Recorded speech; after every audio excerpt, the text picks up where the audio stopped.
So, when you look at the seas and oceans on the map, you might think that they just flow into each other.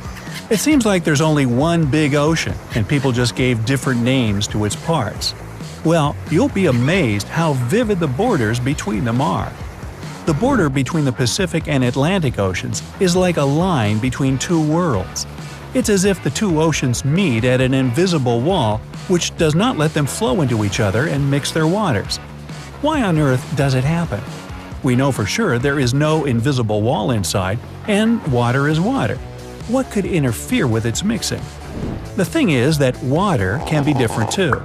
The Atlantic and Pacific Oceans have different density and chemical makeup, the level of salinity and other qualities. One can see by their color that they are far from being the same. The borders between the two bodies of water with different physical and biological characteristics are known as ocean clines. Haloclines, borders between waters with different salinity, are the most spectacular, and this is what we see when the Atlantic and Pacific Oceans meet. The famous explorer Jacques Cousteau found this when he was deep diving in the Straits of Gibraltar. The layers of water with different salinity looked like they were divided with a transparent film, and each layer had its own flora and fauna. Haloclines appear when the water in one ocean or sea is at least 5 times saltier than in the other. You can create a halocline at home if you pour some seawater or colored salty water in a glass and then add some fresh water on top of it. The only difference is that your halocline will be horizontal, and ocean haloclines are vertical. If you remember a couple of basic things from physics, you might argue that a denser liquid should finally end up lower and less dense higher. If that were true, the border between the two oceans would look not like a vertical line but as a horizontal one, and the difference between their salinity would become less obvious the closer they got to each other. So why doesn't it happen here? Well, first, the difference in density of water of the two oceans is not that great for one of them to get down and the other to rise up. And yet it's enough to not let them mix. Still, another reason is inertia. One of the inertial forces known as the Coriolis force influences objects when they are moving in the system of axes, which, in its turn, is moving too. In simpler words, the Earth is moving, and all the moving objects on it will be acted upon by Coriolis force, deviating from their course.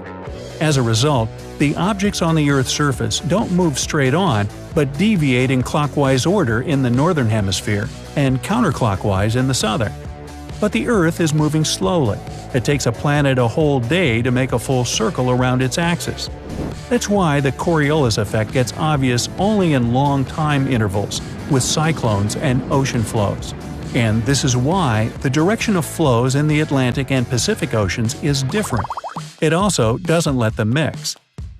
Another important difference between the two oceans' water is the strength of molecules' connection, or surface tensile strength. Thanks to this strength, molecules of a matter hold on to each other. The two oceans have a totally different surface tensile strength, and it also doesn't let them mix. Maybe they could gradually start mixing with time, but as the flows in them have opposite directions, they just don't have time to do this. We think that it's just water in both oceans, but its separate molecules meet for just a short moment and then get carried away with the ocean flow. Don't you think, though, that only the Atlantic and Pacific Oceans don't get on well with each other? There are a lot of places on the planet where water in the two seas or rivers doesn't mix. There are also thermoclines, borders between water of different temperatures, like the warm water of the Gulf Stream and much colder North Atlantic Ocean. Chemoclimes are the most amazing ones. These are borders between waters having different microclimate and chemical makeup. The Sargasso Sea is the biggest and most widely known chemocline. It is a sea within the Atlantic Ocean which has no shores, but you've got no chance not to notice it. Let's have a look at some other spectacular clines on the planet. 1. The North and Baltic Seas. These two seas meet near the Danish city of Skagen. The water in them does not mix because of different density. Sometimes you can see the waves of the two seas clash into each other, making foam, and yet their water mixes gradually. That's why the Baltic Sea is slightly saline. If there had been no water coming to it from the North Sea, It would have been a huge freshwater lake. 2. The Mediterranean Sea and the Atlantic Ocean. They meet at the Strait of Gibraltar and have a different density and salinity, so their water does not mix too. 3. The Caribbean Sea and the Atlantic Ocean. The place where they meet is near the Antilles, and it looks like someone has painted water with different shades of blue. Another place where these two meet is the Eleuthera Island of the Bahamas. The Caribbean seawater is turquoise, and the Atlantic Ocean water is dark blue. Number 4. The Suriname River and the Atlantic Ocean meet near Paramaribo in South America. 5. The Uruguay River and its afflux. These two meet in Misiones province in Argentina. One of them is clean to be used in agriculture, and the other gets almost red because of loam during rainy seasons. 6. The Rio Negro and Solimões rivers, part of the Amazon River. 6 miles from Manaus in Brazil, Rio Negro and Solimões rivers run into each other, but don't mix for about 2.5 miles. The Rio Negro is dark and Solimões light. They have a different temperature and speed of flow. 7. Moselle and Rhine. They meet at Koblenz, Germany. Rhine has lighter water and Moselle darker. 8. Ilz, Danube, and Inn.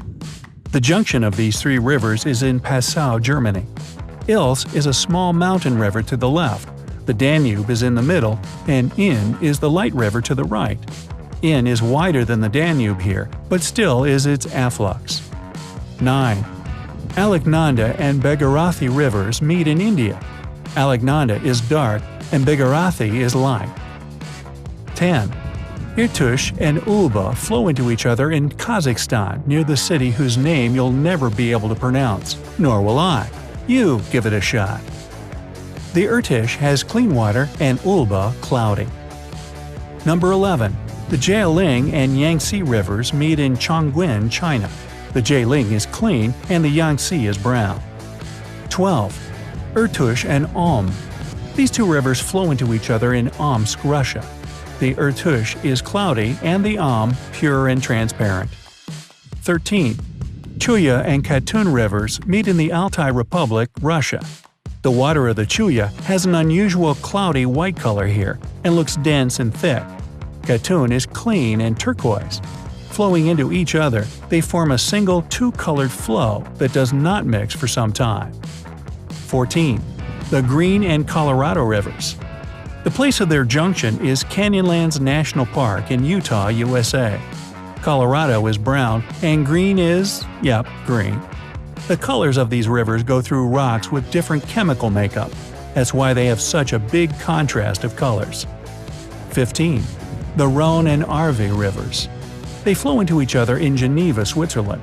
The Rhone is a pure river that flows out of the Lake of Geneva. The Arve is cloudy as it gets its water from the glaciers of the Chamonix Valley. So, what do you think about all this water? Of course it's a bad joke, like a lot of my bad pronunciations of those river names. Hey, if you learned something new today, then give the video a like and share it with a friend. And here are some other cool videos I think you'll enjoy. Just click to the left or right, and remember, stay on the bright side of life.